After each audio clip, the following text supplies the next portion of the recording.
Hey, what is up friends? My name is Eric, and in today's Premiere tutorial, I will show you how to create a shine effect that you can add onto icons or logos within Premiere. Let's get started.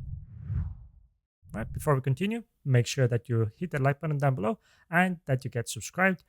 And once you've done those two steps, you can follow along with me within Premiere Pro.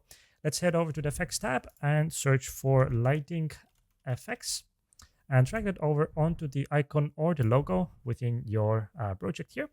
Then head over to the ambience intensity and set this to preferably 100. You can obviously play around with these settings, but for the purpose of this tutorial, set it to 100. And then go ahead and click on this little polygon mask here.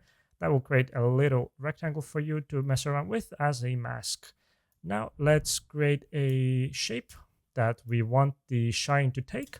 So we want to have this sort of rectangle that's a little bit slanted, go across the logo. And for that, we need to animate this mask going across the logo. So I've set it aside to the side of the logo here. Go ahead and click on the little animation button here next to the mask path to make sure that we can create keyframes.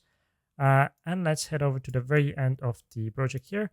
All right, once you're at the very end of the animation, just drag over to mask to the other side of the logo. And now if we play it back, we can see that the sheen goes across the logo there. If you want it to look a bit more nice, a bit more blended in, you can mess around with the mask feather. Set it to something like, let's say 30, 20, 30.